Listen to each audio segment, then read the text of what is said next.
بسم اللہ الرحمن الرحیم۔ معاون اردو چینل میں آپ کا خیر مقدم ہے۔ آج تحریر نمبر 36 میم کی تختی۔ میم کی تختی کی پہلی لائن پہلے موٹے قلم سے پھر باریک سے لکھیں گے۔ میم اوپر سے نیچے آتا ہے، پھر اس کے ساتھ ساتھ ہی اوپر چلا جاتا ہے۔ یہ میم کا پہلا طریقہ ہے، یہ طریقہ ہوا۔ دوسرا طریقہ یہاں سے گول کر کے ہے، اس کا نوک یہاں سے گول، میم یہاں سے بنتا ہے اور اسے یہ گول ہو جاتی ہے، یہ طریقہ ہے۔ یہاں سے اس میں نوک نکلتی ہے اور یہ اوپر سے گول بنتا ہے۔ میم الف ما، میم بے مب، میم جیم مج۔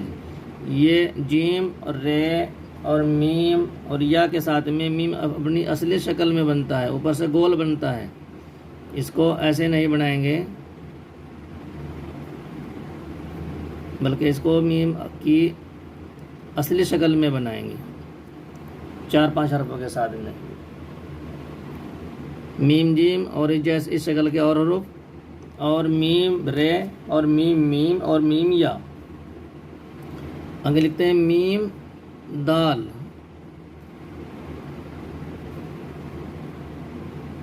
اس کو بھی دونوں شکل میں بنا دیتے ہیں۔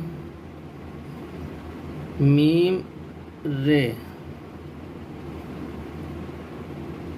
میم سین مس، میم شین مش۔ نیچے پین سے لکھتے ہیں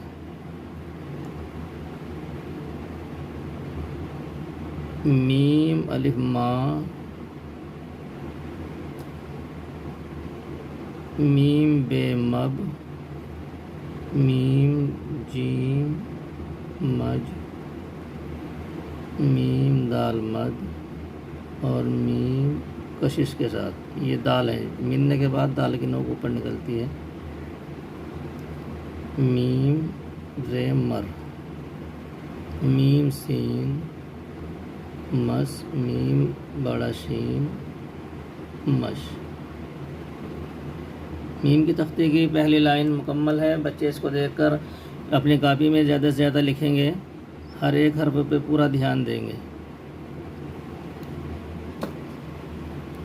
اس کے ساتھ ساتھ بچے اس کو ایک صفحے میں 3 تختیاں لکھ کر لائیں گے، پیچھے کی مرکبات کی 3 تختیاں لکھ کر لا سکتے ہیں، اور مفردات کی جو ہمارا نقل کرنے کا سلسلہ جاری ہے، اس کے نیچے گاہ بگاہ یعنی کبھی کبھی معلمین حضرات، جیسے کہ اس نقل کے نیچے دیکھ رہے ہیں آپ، مفردات کی نقل ہے اور اس کے نیچے جاجب کی نقل موجود ہے۔ یہ پیلا نشان صرف اس کی ایک وضاحت کے لیے، پہچان کے لیے لگایا گیا ہے، تاکہ نیچے دوسری تختی صاف ظاہر ہو جائے۔ اب اسی طرح مفردات کے نیچے کبھی کبھی معلمین حضرات یہ نقل 2 چشمی ہے کہ بھی کرا سکتے ہیں، بلکہ ہفتے میں 1 آدھ بار یہ بھی اس طرح یہ نقل کرا دینی چاہیے۔ نیچے 2 چشمی ہے کہ مخلوط حروف لکھے ہیں، ان کو بھی مفردات کے نیچے نقل میں شامل کرنا چاہیے، تاکہ ان کی مشق جاری رہے اور یہ حروف بھی خوبصورت بنے۔ ایک دن نقل کے دن مفردات کی نقل اور ایک بار پھر دوسری مرکبات کی ایک صفحے میں 3 تختیاں معلمین حضرات لکھوا سکتے ہیں۔ اس طرح بچوں کا لکھائی کا سلسلہ جاری رہے گا تو انشاءاللہ تحریر بہت عمدہ ہوگی۔ آج ہماری میم کی تختے کی پہلی لائن مکمل ہوئی ہے، انشاءاللہ کل اس کو دوسری لائن مکمل کریں گے۔ والسلام علیکم ورحمۃ اللہ وبرکاتہ۔